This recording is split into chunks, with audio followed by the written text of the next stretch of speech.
Hi everyone and welcome to the Empowered Jew podcast. I'm Chavi Israel, your host, speaking to you from Sydney, Australia. After October 7, I found myself in uncomfortable situations, not sure how to respond or navigate. That's why I created the Empowered Jew, first an organization and now a podcast to equip you with the knowledge, skills, and tools surrounding Israel and your Jewish identity.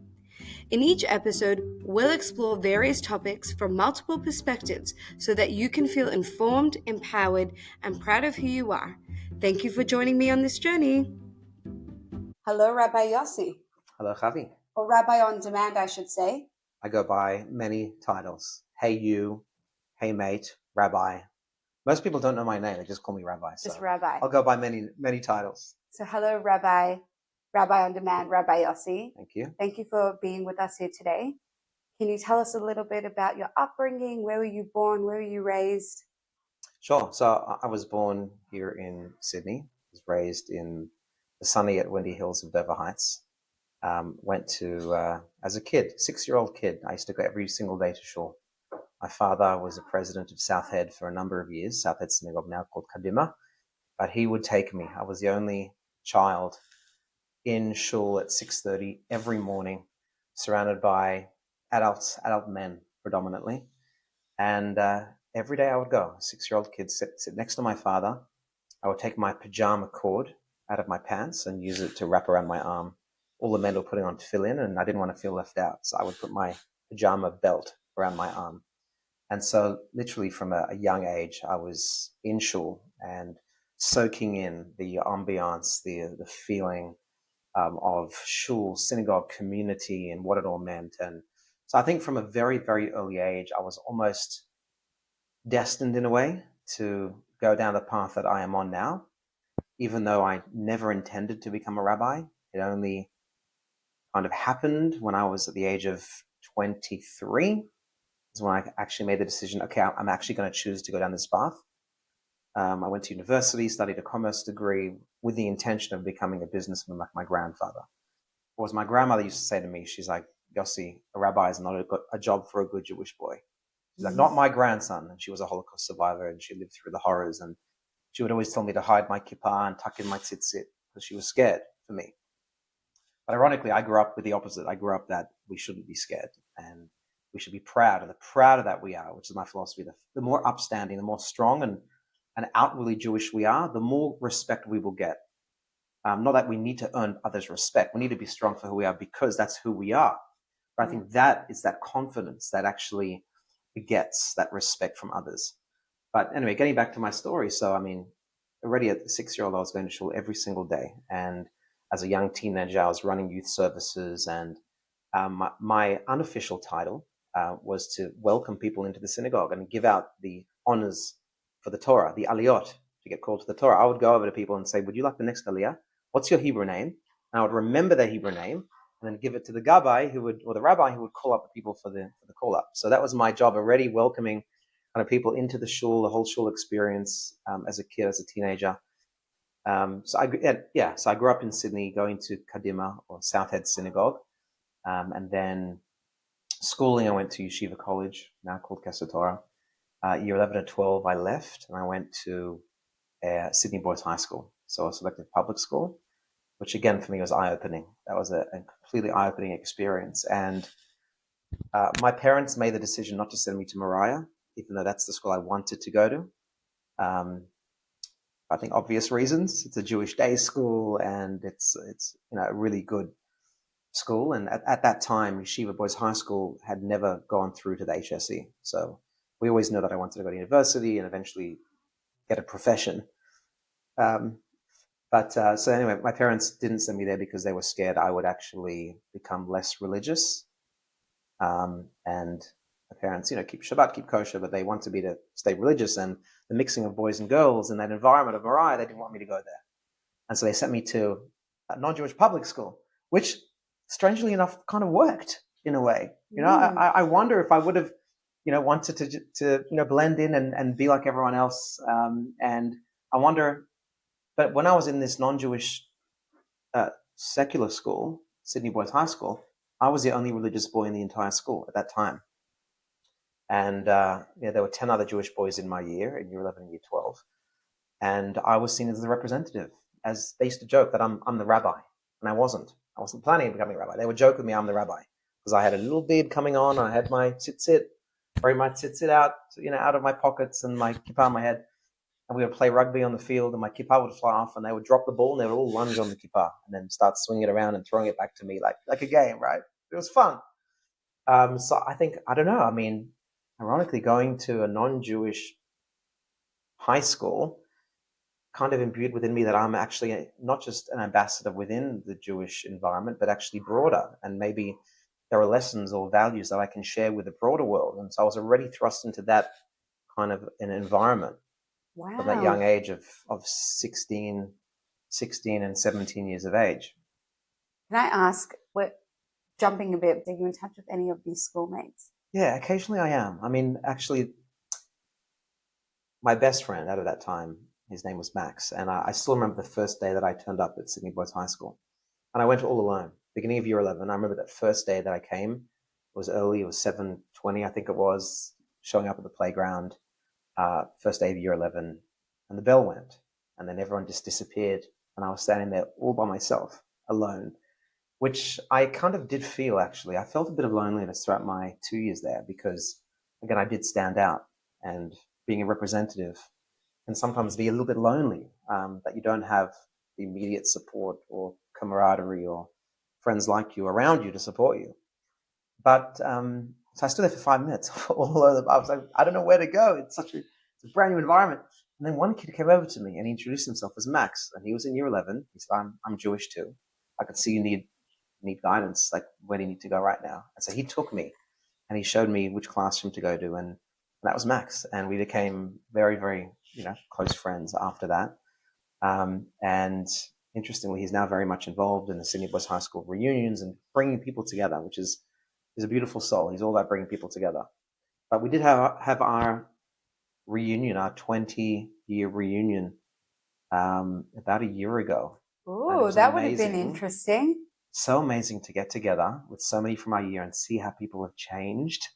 A lot of people physically changed, which was quite eye-opening, but also to hear where people's journeys have taken them. And I remember being surprised at seeing some kids when I was in year 11 and 12, and they were like the cool kids and the school prefects, and then seeing other kids who didn't really have any leadership positions and, weren't really looked up to, and seeing the journeys that people have come and gone. It just shows that you can never judge. You can never judge people, and the journeys that people go on and people that they become. I mean, it's a constant journey of growing up, till the day you die. You're always growing up, you're always evolving and changing. And I've experienced that myself, but it was quite amazing to get back together. Did Israel come up at all? People were very intrigued because I obviously came in the way I did and people said to me, we never told you this in high school, but we really respected you. That you dared to be different, you dared to stand out, and quite a few said to me, we're sorry for what's going on. This is obviously after October 7, and we really feel for you and for your people, the Jewish people, and what are you up to? What are you doing? And I shared a little bit about my mission, what I'm doing, and they seem to be like, wow, that's great. Like, we really think that's amazing, and we're proud of you and how you've progressed in the past, since high school. So that was a beautiful, heartwarming, and very touching experience from that reunion. Wow. Yeah. It's nice to hear, because we're so used to these loud negative voices.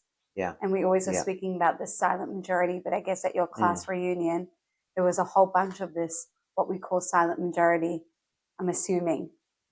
Yeah. Well, interesting that we talk about the silent majority because, jumping out to one of the things I do now as part of Rabbi on Demand is I'm a big advocate and believe in advocacy generally, that we need to go out there and have conversations. We have to be out there loud and proud. So I've organized a number of outdoor services since October 7 before Shabbat comes in, and I've held them on beaches, in parks, and all sorts of outdoor. But that's the key.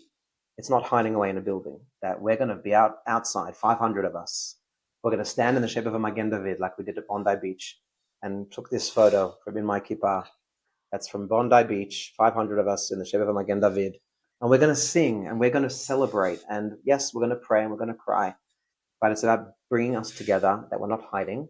we are who we are. And yes, people, if we know who we are, others will hopefully be inspired and respect us and maybe even come along with us for that journey.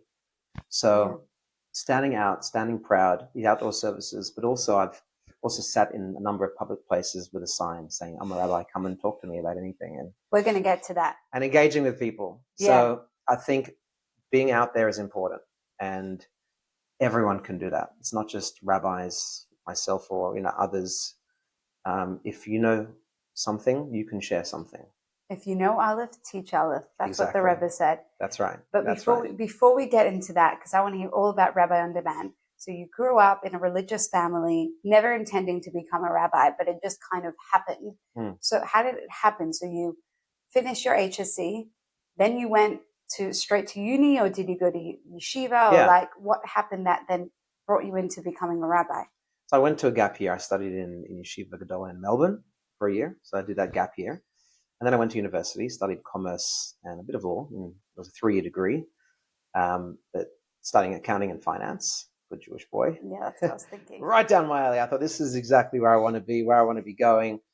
And then it was my last year in university. It was the Pesach before that, where a friend of mine who was studying in the yeshiva center, he was a bocher, a young yeshiva student, rabbinical student in the yeshiva center. We'd formed a relationship when we'd started to learn together. And he said to me, Yossi, what are you doing for Pesach this year? I said, I'm going to be home with my family. Why? Why do you ask the question? He said, well, funny, I actually met someone today in Bondi Junction out shopping, and she came over to me because I'm religious looking. She said, do you know where I can find a Seder here in Sydney to celebrate the festival? And he said, of course, I can match you up. Well, where are you from? She said, well, I live in Bali. And he said, why, is there nothing in Bali? She said, there's nothing in Bali. So my friend said, well, Yossi, why don't we go to Bali and let's take the Pesach experience there? I said, I'm in. It's the craziest thing I've ever heard, and I'm in. I'm sold. So I went home that night, and I told my parents, I tried not to give them a choice. I said, I'm going to Bali. They said, good luck.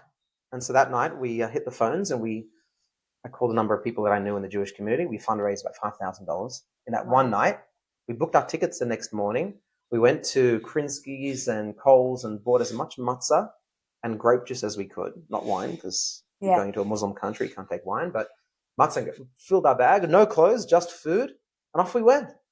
And it's another whole episode in and of itself, this whole journey of how, renting mopeds and riding across the island and trying to, hang up signs in monkey parks and in the marketplaces there. But we eventually met one Jew after another, and amazingly met an incredible woman called Liat, who owned 2 health food restaurants, but she closed them down for Pesach and converted her backyard. We put a marquee up. No way. And she took her kitchen staff and everyone, and we obviously took little blowtorches, kashed the kitchen in advance, but we eventually hosted a Seder and had 100 people there.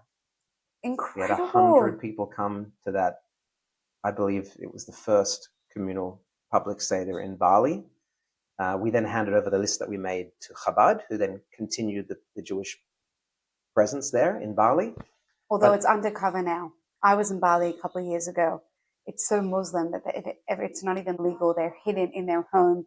Their shuls in their home. They're not allowed to be openly anything. Which is tragic. Yeah. That really is sad. But I'm sure your list has helped now the current shluchim who are there. Because there are shluchim, but they're like undercover. Yeah, so we gave them our list. Incredible. Or the ones who came after us. But it was kind of that experience, which was almost the first Rabbi on Demand experience. It was pop-up. It was delivered to you on your terms. It was for you. We brought the experience, a real, authentic, joyous Jewish experience, and we delivered it. And I think we were both so inspired by that. I mean, my friend Eliav was already on the way of becoming a rabbi. That's why he was learning in the yeshiva center. But I had no intention at that point. I was doing my last year of university, starting to put in applications to investment banks. But it was at the end of that experience, which lasted, we were only a week in Bali. The whole thing from when we arrived, we had a few days.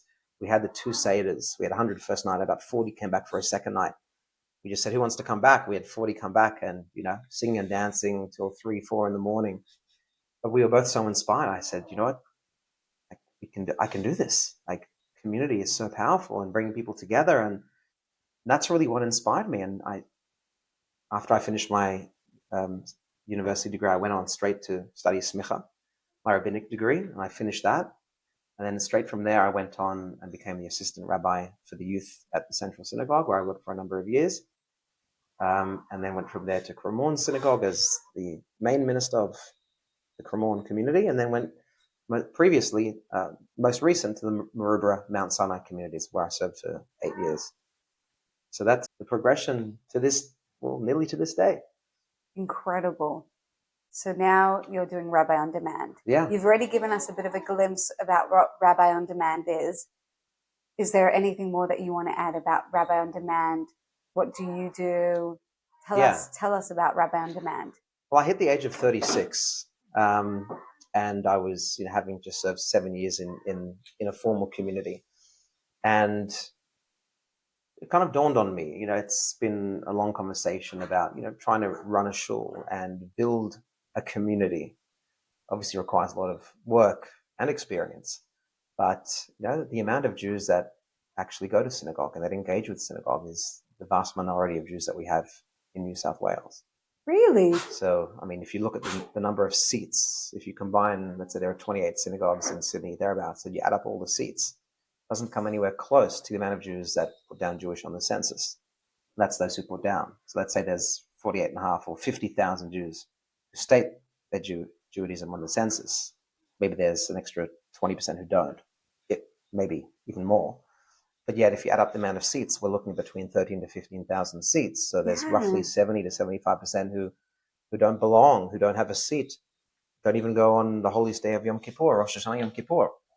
So that really kind of inspired me to think, that there's a big need to try and personalize Jewish experiences or democratize Jewish experiences and bring it out to the people, because they're not coming to us, so how can we go to them? And that's really what inspired the Rabbi on Demand kind of idea. And the name kind of just came to me one night. All my best ideas come to me at 2 a.m. Same with me. 2 Same a.m. with in the me. I morning. can't fall asleep. It's like clockwork. I like write things in my brain at night. Everything is at night. It's always the inspiration comes at night. I don't know. Yeah. So it just was like Rabbi on Demand, and you were like, oh, this is it. You know what? I think the brain is more relaxed at night when you're dozing, and your spirit, your neshama, your soul is more free. True. And so suddenly these, maybe inspirational ideas come to you because Yeah. your brain's not holding it back anymore. Yeah. I love that. Yeah. The soul's like going up to Shemayim a little bit, like spiritual. Yeah. Possibly. It kind of came to me, and I had to make a decision. Do I leave, a paid job, really, which is what a community rabbi is? Your community, your synagogue pays you a fixed salary. And do I kind of jump out and take a risk? My wife was actually pregnant with our twins. We had just actually found out at the time when I was making our decisions. So we have 3 older kids, and then we just found out we're pregnant with twins. And it kind of threw a bit of a spanner in the works for me. I was like, well, how am I going to do this? How am I going to go out there and not know if I'm going to be able to support my own family, especially now with twins on the way? So that, it was a very difficult decision. And I still love my community, my Maroubra Mount Sinai community, that I'd invested, until that point was 7, it became nearly close to 8, just about 8 years by the time we left. We'd invested our lives. I started there at the age of 30, and just under 30, actually, I had my 30th party at the Shule with the community, with a 90-year-old Holocaust survivor. We shared a birthday party. I was 4 months into as being the rabbi there. So I loved the community. It was the hardest decision of my life to leave something that I invested so much in, and we'd forged so many relationships. But I figured, this is the time of my life, and I still have youth on my side, and there's a broad problem to tackle out there. And I thought, I want to try and give it a shot and give it all I have, because it's now or never. And so I made the decision to leave the community and to start something new and see where it takes me. So I thought of it like a 3-year experiment, until I need to find a real job. If it doesn't work, although I never entertained that option about it not working, I still can't see that as an option. So I'm now just 2 years in. We've had, thank God, 2 very meaningful years. Sadly, October 7 happened, I just launched a few months in, and October 7 happened, and so just went into automatic mode, is trying to, okay, we need to bring people together, people who don't belong to shuls but want to find a way to connect. What can we do? And the idea came, let's just hold a big outdoor service at Bondi Beach in Centennial Park. And we did them, and they were huge sign-ups we were getting. 1,000 people were signing up to come to these free events, but community events, and people that I got messages afterwards. I haven't been to a synagogue in 30 years. And I was there standing with my dog, standing there in my shorts and my thongs, and I felt so accepted. And I'd never had that Jewish experience of acceptance before. And I felt so included. And it was this feedback that really gave me motivation. Like, there's actually something very special here. And that's what I'm trying to build. It's that personal Judaism. It's that it speaks to you, and you are accepted, and you are perfect the way you are. And we are here. And if you want Jewish connection and a Jewish experience, then I'll do whatever I can. I'll shake heaven and earth to make that happen for you in a way that is meaningful and relevant and accessible to you. It's crazy how you're a trailblazer and how it's kind of revolutionary in a way, because we're so stuck. You need to have a Jewish experience. You go to the shul and you go for Rosh Hashanah, Yom Kippur services, and very black and white in many ways. But you're right, because it really doesn't speak to people. And I know that Chabad is also about going out there. Like, you see a Jew outside a club, it doesn't matter if it's outside the club, you put it tefillin on them, you light up their neshama, you light up that space. But then there are also so many Jews who don't want to put tefillin on and who are not comfortable with, I guess, traditional Judaism in a way. And I love that you're bringing them that experience on their level, but it's still within orthodoxy, because you're an Orthodox rabbi. Yeah. How do you balance that, bringing Judaism to them and orthodoxy? Well, at times, many times, it can be challenging. And because people have now heard about Rabbi on Demand, and I'll give you an example. I mean, very early in to me founding, I received a phone call from a man with a Russian-sounding voice. And he said to me, "Are you Rabbi on Demand?" I said, "Yes." He said, "Are you an Orthodox rabbi?" I said, "Yes." He said, "Oh, well, then you can't help me." He was about to hang up. I said, "Wait, hold on. Just please try. Let's share with me what happened." And there's a very tragic story about his daughter that passed away, and she committed suicide. And because she committed suicide, at the time he believed that there's nothing that can be done. She can't be buried in a Jewish cemetery. And so they had her cremated. Oh, no. And it was now a year on since that.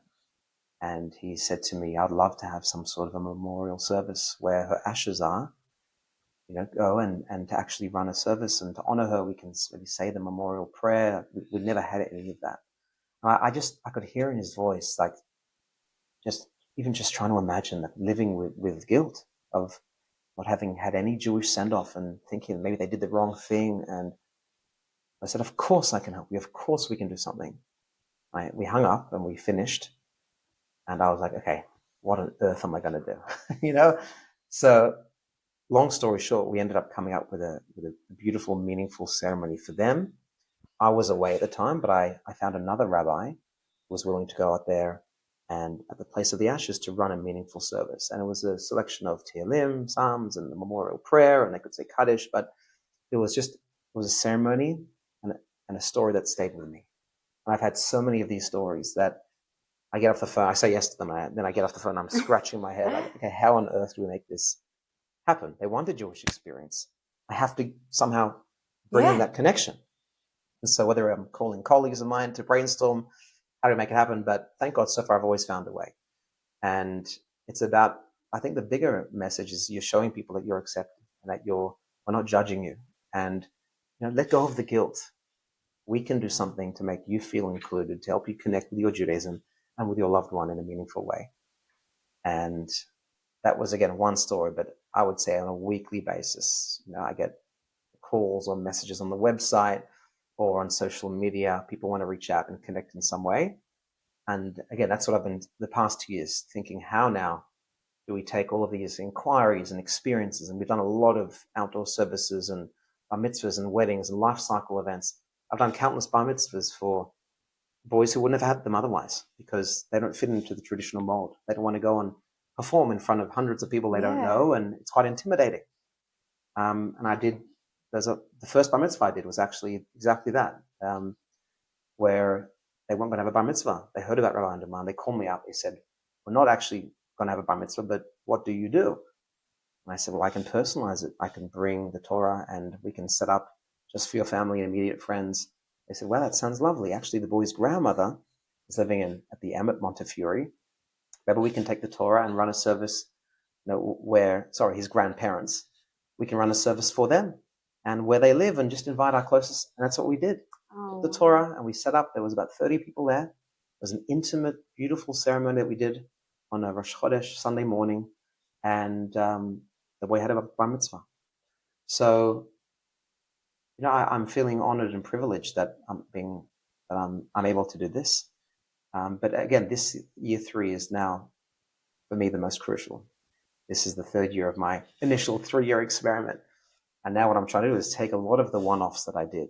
And, thank God, we've had over 3,500 people who have come through all these outdoor services, and tens and tens of inquiries for bar mitzvah, weddings, funerals, all the life cycle, whatever you need a rabbi for. Yeah. But now I'm trying to build community, which is the next step.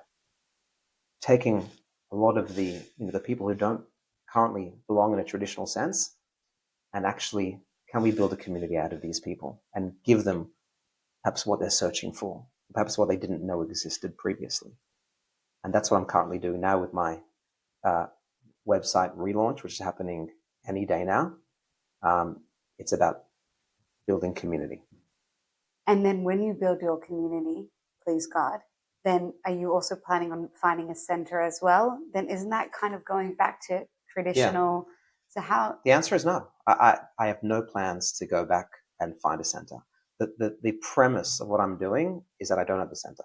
It's that I can pop up, and I bring the center to you, right? That is the essence of my model. I don't plan on ever having a set location, because then I'm competing with synagogues. Yeah. Which is a question I often get. Are you competing with synagogues? My answer is absolutely not. I'm trying to reach those who don't belong to synagogue. I'm one side of the coin. The synagogues are the other side of the coin. I'm working from outwards in. They're working from perhaps inwards and trying to build from there outwards. I'm the opposite. I don't plan on having a center. In fact, if we go back, I see it almost as the Mishkan in the wilderness. I see us as living in a time of wilderness. Yeah. And what did we have before we came into the Holy Land of Eretz Israel? What did we have? Before we had the fixed structure, the temple, or the 2 temples, what did we have? We had a Mishkan that popped up, came up and went down. It traveled with the people. Yeah, I love that analogy. That's the model that I'm trying to build now. It travels with you. Rabbi on Demand is a rabbi who will travel with you through life and personalize Jewish experiences on your terms. If you have a Jewish need, I want to see how I can make that happen. I am loving this. This is unbelievable. I knew about Rabbi on Demand from social media and your activism, which we'll get to, but I didn't actually fully grasp what is Rabbi on Demand. And I just can't believe that it doesn't really exist. What a need, because I didn't even think about every week when I go, I don't go to Shule that often, but when I do go to Shule, it's empty. Shule is empty.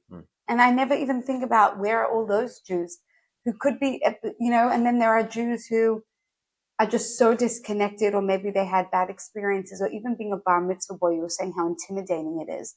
I can imagine that for many boys, it is so intimidating. And they're like, I actually don't even want to do this, but you're bringing this Jewish experience that suits, it's tailor-made for people. And you know what? If you weren't there, they wouldn't be having any Jewish experience. So wouldn't we rather that Jewish people have some Jewish experience, have a positive connection, have something that they feel connected to, and have a relationship with God somewhat, than nothing. Yeah. I think it's incredible, your work. And I wish you much hatzlacha and bracha. And I know that when you have it's not only just a good idea, when something is based on MS, when it's based on truth, it has to work. So I know it's going to work, and I'm excited to see Rabbi on Demand. Natural partners, Javi. We're natural partners. I know. We're both working into the same direction. Yeah, it's so if true. anything, we'll complement each other, and it's the same mission, really. It is 100%. So now I want to hear about your activism that you've been doing, because post October 7, we are living in a pretty wild world. We had just on Sunday, August the 3rd, that protest on the Harbour Bridge. Yeah. And we've just had, a rising of anti-Semitism here in Australia. Yeah. Tell us about what you've been doing in that space post October 7. Again, it's been horrifying what's been happening here. I speak to many people. Just before here, I gave a class, and an elderly woman she remarked how this is not the Australia that she came to, and how it's a completely different country, or at least the way it appears in the media and from these demonstrations going on. And I must say, I actually asked the group, I said, how did this past Sunday's demonstration make you feel? Seeing images in the rain. Now, I was kind of hopeful in the morning. I like, great, let it rain. Yeah, let it hail. All right, I was like, great, there won't be a bit. But 90,000, or they're saying close to 100,000 people pitched in the rain to march for humanity, which we all know what that means. We've seen these rallies before. In fact, this group has actually been running rallies on a weekly basis, smaller rallies in the city. But we all know it's not March for Humanity, it's marching for Hamas. That's a better title for it. It's not for humanity, because there's no words about the tens of thousands of women and children who have been and are still being killed in Yemen, for instance, or in Syria, and many actual real genocides taking place. They don't speak a word about it. But when it comes to Israel specifically, targeting Israel in Gaza, that is what the whole movement is predicated on and based on. And so we know that. But what I think is that perhaps most people who joined that march would not have known that. And perhaps a lot of people, maybe young people, are, again, I'm thinking is they're joining a movement which has been in the media. They've seen a lot of information. And again, we've seen selective media coverage, very selective, again, targeting the media reporting what they wish to report. Again, always very much slanted against Israel, the only democracy in the Middle East.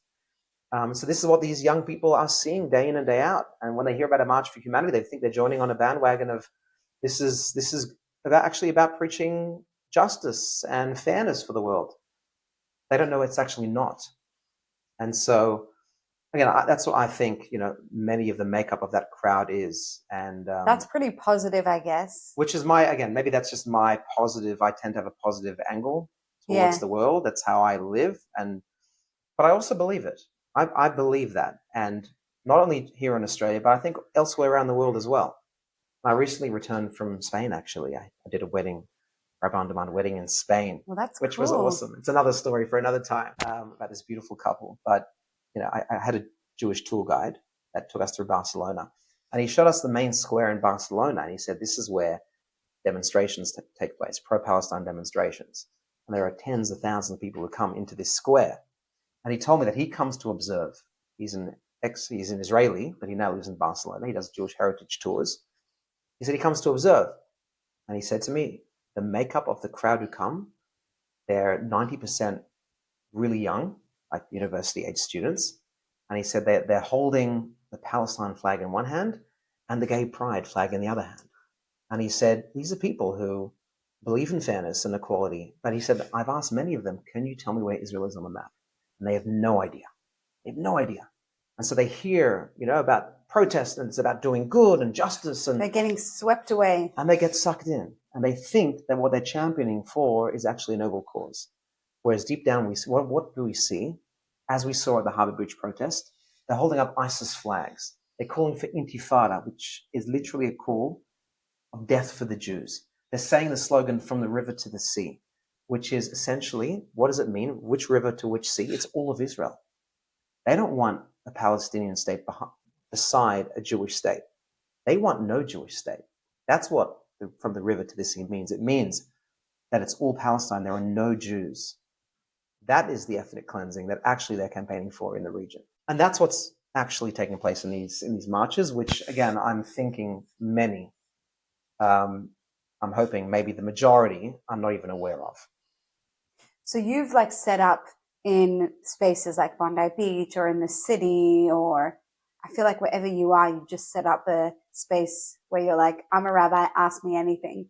When you've actually had conversations with people, have they taken to you positively? Are they surprised, or have you actually received a lot of negativity? Yeah, I would say both, right? But I mean, the reason why I do it is because I believe now we need to have conversations. It's a time for healing. It's time for bringing people back together again. How do we do that? It's through authentic conversations. It's very, I guess, human nature. It's easy to hate what you don't know. And you hear something and you assume something. But, when you speak to someone, automatically the barriers come down. Oh, you're Jewish. Wow, you're actually a decent person. Mm. When you speak to someone or you break bread with someone, all of a sudden you see a different and a more emotional, more human side. And that's what I'm trying to now bring across is that, one conversation at a time. But also through recording that content and putting it out there, many, many more can see those interactions as well.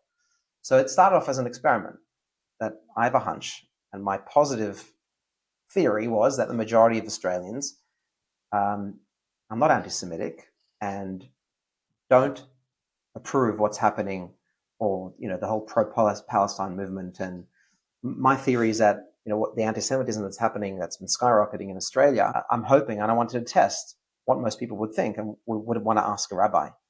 And so, I've set up in a number of places from Bondi Beach to Martin Place. I went back recently with a Holocaust survivor to Bondi Beach to try and have conversation with her and to get her message out to people. And we've had a lot of people come over from Jews who see us there and want to just come and say thank you or want to share an idea or ask for support themselves. A lot of them are feeling fearful and scared. And so they want to ask, my opinion of what's going on and what's a positive message.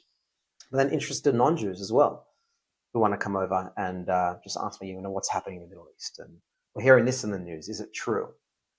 What's your take on the situation? How do we have peace?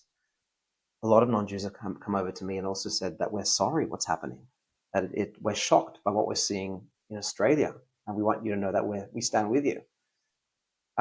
You do have people who will come, walk past and throw out a slogan and get the F out of Palestine. I've had that a few times. And when I was in Melbourne, I stood at the Princess Bridge during one trip I was there. And yeah, that was, I think the week before, there was a massive demonstration on that same spot. So I went there and, again, mostly positive. Again, they're those who choose to come over to me and engage with me. But it's been mostly positive. Some wanting critical, but then once we have a conversation, it's quite respectful. But there have been occasion people mostly walking past, brave cowards who walk past or drive past and quickly throw out a slur or something. So that does happen. Sydney Uni, I popped up there as well, down the road from the encampment. That was an interesting one to hear what students and lecturers had to say. Wow. About the encampments. And one student in particular said that she is living in fear. From her bedroom window, she can hear the chants of From the River to the Sea, and that she feels unsafe as she's Jewish. As a Jewish university student at Sydney Uni. So we've had a lot of conversations, but my hope is that through continuing those conversations and recording them and putting them out there, it will share messages of hope and also of understanding that now's the time to have conversation, and through respect, we can actually come together and hopefully heal from these times. I feel like I've been stuck a bit in the negativity since Sunday. I'm coming out of it, but I love having this conversation with you because I'm feeling a lot more hopeful and positive. I feel like it's so easy to get stuck on the negativity. And is there a future for Jews here in Australia or in the diaspora? And I don't know, did you read Hillel Fould's article? I saw his prophecy. His prophecy. Yeah. Oh, yeah, that got to me. Yeah. I was actually depressed as well. I read actually his posts and some others that day. And what was the next? I think it was the day after, but whatever. Anyway, but I was actually I also get stuck. Like I see a protest of 100,000 people and I think, what's with our country? How did this even happen? Yeah. And I was stuck, but I think it's how you get unstuck. And for me, it's kind of coming back to what can I do about it? And okay, and this is, I think, my major message, which is during these times, it's one thing, my grandmother's response was to hide and actually to cover up, which is what she would always tell me. She was a passionate and proud Jew, but what she lived through with the Holocaust was unimaginable. And I can't blame her or anyone else who has that attitude. I mean, it's not for me to judge, But I think that we actually have to double down on who we are and our identity now. We have to become stronger. We have to look inwards more to get it back in touch with who we are. What are our values? These are values that are eternal, that have kept us going as a people for 3,500 years. And if we could overcome 3,500 years of history, including the Shoah, including tragically October 7, we will overcome whatever comes our way. And we never had the state of Israel. 2,000 years, we didn't have the state of Israel. We're actually in a stronger place than we've ever been in our history, ever. We have one of the strongest militaries in the world. We are very strong today. We mustn't lose sight of that. Yeah. But we must double down on our identity and our Jewishness. And I think we've always been a small people. We've always in our history been a small nation, never been the biggest of all peoples, as the Torah says. I didn't choose you because you're the biggest, but because you are the smallest. What does it mean that you're small? It means that every single person counts. It means that every single one of us, if you know an aleph, if you know something, you must teach something. You have to be that ambassador of light that we were called to be. And now more than ever, each one of us, perhaps this is our calling. How can we engage? How can we learn? How can we do something for another person? Bring a bit more light into our world, into someone else's world. Now more than ever, that's what we have to focus on. And you'll see that when you bring joy and when you're in a state of giving and contributing, there's no greater joy than that. And that will bring you hope, and that will bring you joy, and that will elevate your entire environment. Yeah, wow. I couldn't agree with you more. Give me 1 second. Hold on, sorry. That is the future, Javi. That is going back to what you were saying. I love that, and I love that message, and I feel like it really connects to what the Empowered Jew is doing, where we are now owning our identity, being unapologetic for who we are and what we stand for being empowered Jews, and that's the way that we need to be. I realized there were a few organizations that were coming from a defensive place where we've got to combat who we are. And I'm like, why are we defending ourselves? We need to be proactive rather than reactive. We need to be proud Jews. Yes. And then as a product of that, we can have uncomfortable conversations. And then I was also thinking about so many Jews who want to maybe have these uncomfortable conversations, but they don't have the knowledge, skills, and tools. And I was realizing like we need to also educate our community. Yeah. Firstly for themselves, because I've also realized that there are so many Jews that in their hearts, they know the truth. Yeah. And they're like, I know that Israel's fighting a just war, but in their minds, they hear the word ethnic cleansing or genocide or apartheid, and they're like, I don't even know what these words even mean. They actually don't know it in their minds. So firstly, for every Jew to know the truth, because that's really important as well. And then if a Jew chooses to, they can then engage in dialogue and have uncomfortable conversations. But we also need to educate and train Jewish people on how to do that, because it doesn't come natural to everyone. Not everyone's a born rabbi. Like you were a born rabbi. Maybe I didn't see it all along. Yeah, exactly. So I'm realizing more and more that we also need to educate ourselves. But I've also come to the realization that for me, even if one never engages in dialogue and never does that activism, at the end of the day, it's the most important thing that every Jew should feel proud of who they are, and that every Jew should know the truth in their hearts and in their minds. Advocacy is incredible. That's like the next step in my brain. And that's a bonus. But if a Jew never wants to engage in advocacy, they're not comfortable. I understand that. And for me, I want that a Jew should know the truth as well. That for me is the most important. Yeah, 100%. I couldn't agree more. And you also never know the impact of, like I said earlier, one person living authentically to themselves can inspire revolution without you even being aware of it. There are multiple stories that I've heard, as a kid or in yeshiva about a kid walking down the street wearing a tzitzit, and someone was looking out of the window, and how it inspired them and they changed their lives because of that one. They saw one person doing this particular deed, right? There are countless stories of that. Yeah. But again, you live in your world, right? And so number one is, as you're saying, is that to be confident and proud of who you are, to accept yourself, and to be almost on a journey as well. When we're growing in life, that's what life is. It's a journey. It's about growing, not staying in one spot. And so I guess, what can we do, or you and me, to help people if they don't want to be they don't need to be. Not everyone needs to be a global or an advocate for even for their street, but for their own life or for their own home, just to be themselves and to know who they are, because that will come through, to your environment around you. Totally. And I wanted to ask you, what you thought the future would be here for Jews in Australia. But now I'm realizing it doesn't actually matter. We can have a whole conversation about this and do we belong in Israel? But I'm realizing now, conversing with you, that right now, I live, teach I live. You're in a room of darkness, be that light. We can be going in circles and chasing our tails.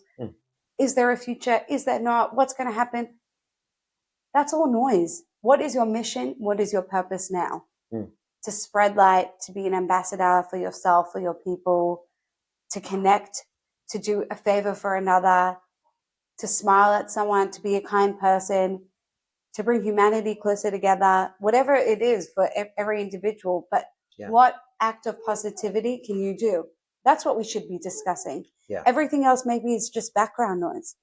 We don't know. We can't really change the past. You can't. And to some extent, the future as well is beyond us. Someone asked me just the other week, what do we Jews believe in the afterlife? Right? And so, there is a classical Jewish response, which is, we do, but we don't focus on it. What do we focus on? We never talk about those topics. Why? Because we're focused right here, right now, in front of you, your day to day, the moment that presents itself right now. You're with your family, be with where you are right now is the most important moment in your life. Focus on that. Don't worry about what's to come, which is what you're saying in a beautiful way, perhaps, to finish. Don't focus on what's to come. We don't know. But if you do focus on the here and now, perhaps you will be co-creating that future as a result of what you do right now. So don't worry about that. Do now, and the end will happen as it will and as perhaps it ought to happen. Wow. Rabbi Yossi, beautiful way to end. Thank you so much for your time. Really, really appreciate it. Thank Pleasure. you. Thank you.